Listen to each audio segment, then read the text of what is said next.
All right, guys, we have got our preview here for the Seattle Seahawks over under 7.5. Team that made the playoffs last year. Interesting team, but not a team that, felt like it had the talent to go ahead and make a noise in the playoffs, but it snuck in there.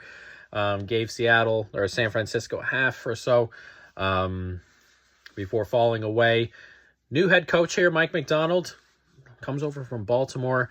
Interesting hire here. He's done really, really well at Baltimore, but teams don't hire defensive coaches as often anymore, but I really like the hire. Ryan Grubb comes in, an offensive coordinator. Should be an upgrade here. You can ask Seattle fans how they feel about Shane Waldron. They weren't in love with him, and I think it's a little bit of an upgrade here, so we'll see. But I like the coaching staff, like the new hires, and hopefully, they come in and hit the ground running for Seattle's sake. As for the roster, it's an interesting roster. Plenty of young, great talent on here, but also plenty of holes and some other talent that needs to go ahead and realize its potential for this team to be very good.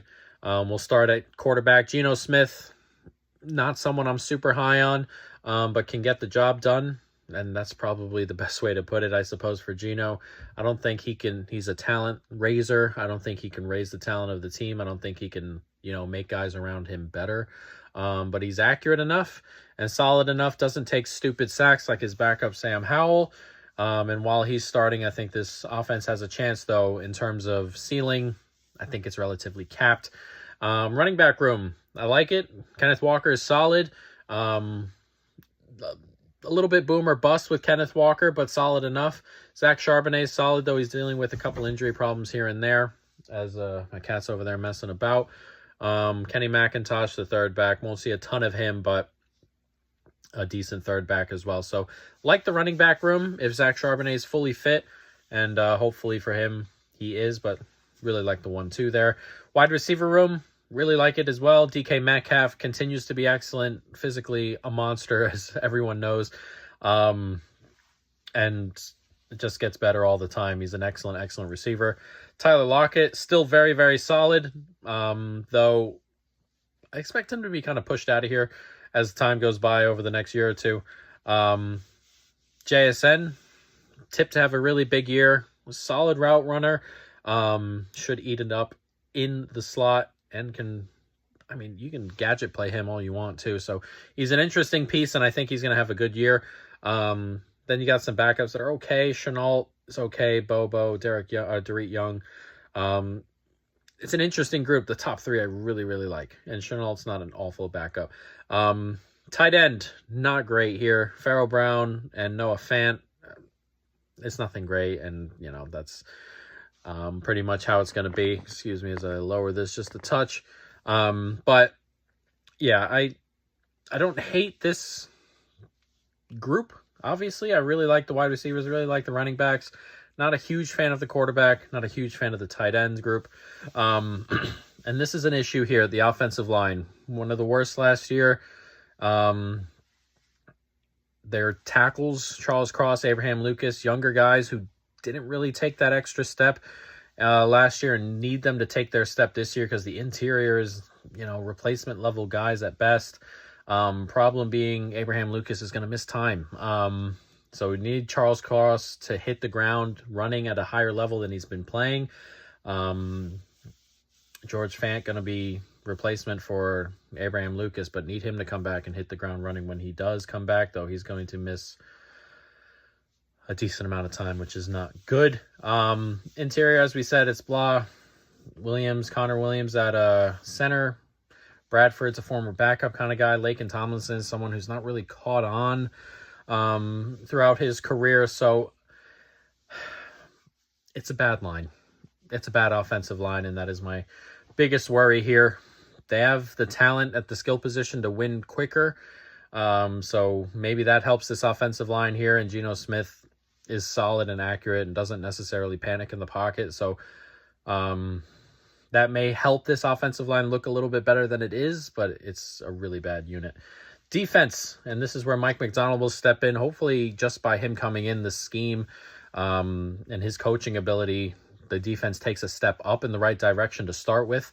But there's plenty of young talent here that's you don't even have to say raw because they're talented and pretty good, but they have plenty of potential to come with it as well. So it's an interesting defense that I really like. Defensive line, interior is pretty good. Hankins is a big body. Leonard Williams is still very good. Jaron Reed is okay. They bring in Byron Murphy, hoping to shore up that run defense. It wasn't great last year.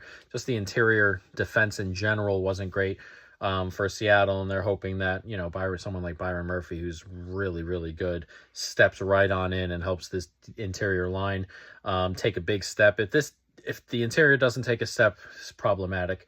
Edge is good. Plenty of talent. Plenty of potential as well. Boye Mafe, he's got all the pieces.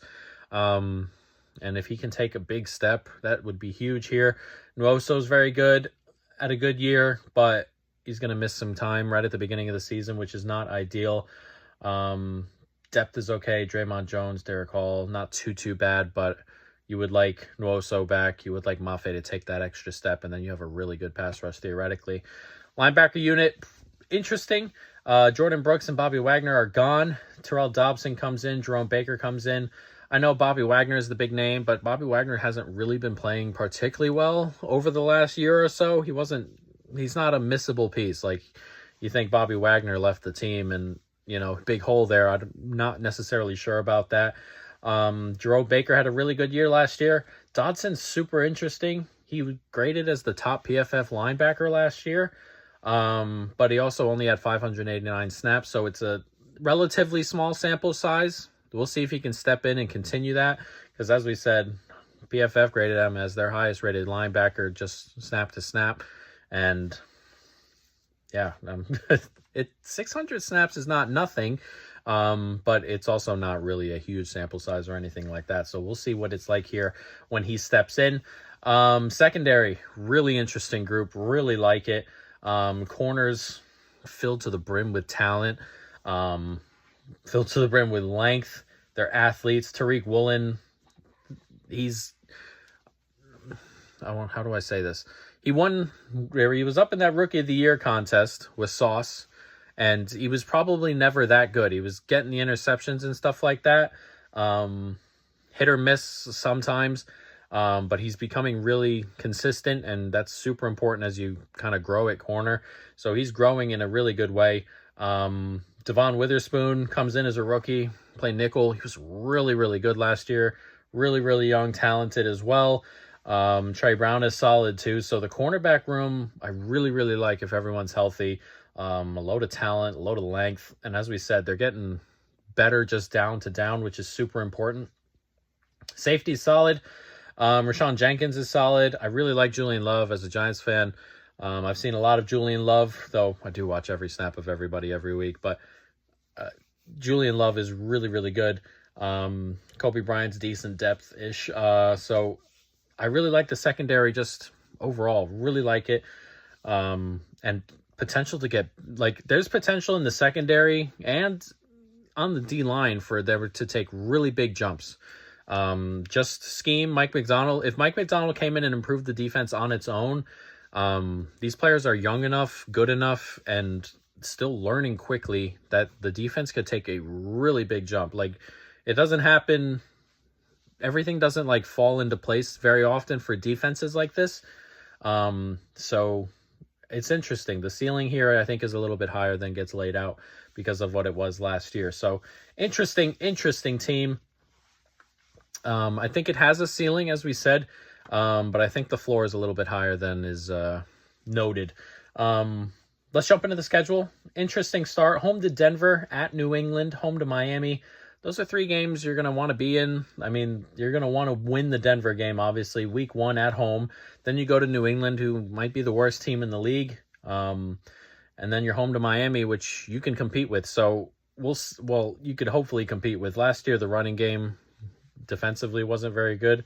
So if you can stop the run a little bit better, then the Miami game won't be so daunting. I realize that's a bad matchup for Miami's offense for the defense here, just on the exterior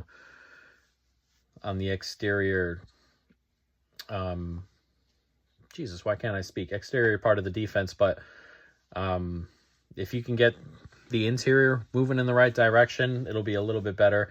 At Detroit, that is kind of a marker game, really. Not because you got to go in there and win, but you got to go in there and play a little bit better than the Detroit game last year. Then you have the Giants at home, which is very winnable.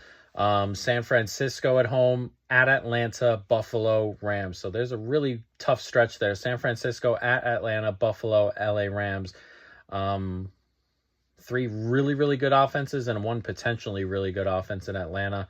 All 4 games in a row there right before the bye. So we're going to figure out relatively quickly whether Mike Macdonald's really hit the ground running here or not, or whether it's going to take another year or so.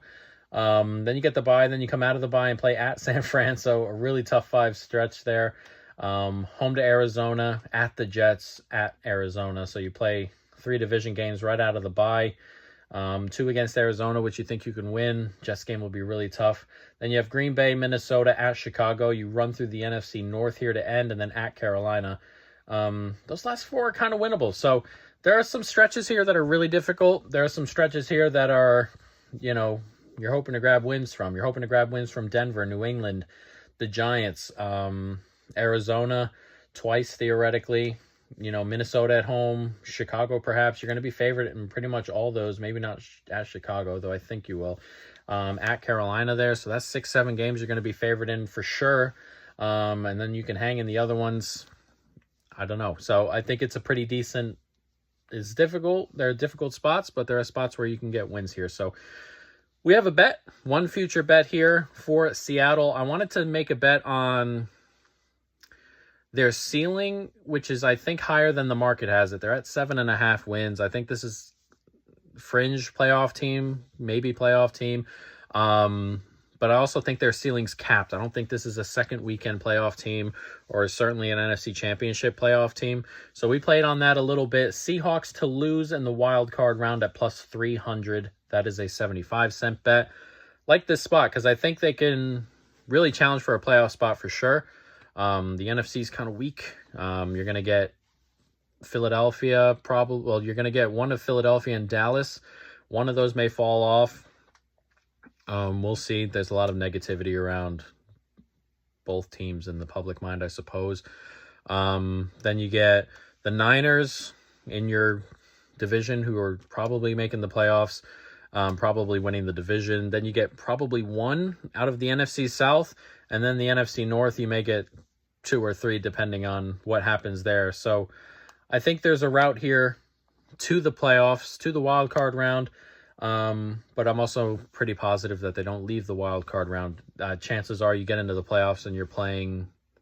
I mean, if you get 10 wins and San Francisco wins the division, or if you get 11 wins and San Francisco wins the division at the highest, at your ceiling, you're still going to Atlanta, and that would be the easiest. But you'd also have to hit your ceiling and be ahead of Dallas, let's say, ahead of Green Bay or Detroit, or Philadelphia or whatever. So it's a difficult task to get to at Atlanta. And then the others probably at Detroit or at Green Bay, at Philadelphia, at Dallas, at San Francisco. So I like this team to get into the wild card round and lose in the first round plus 300. And that is our preview for the Seattle Seahawks.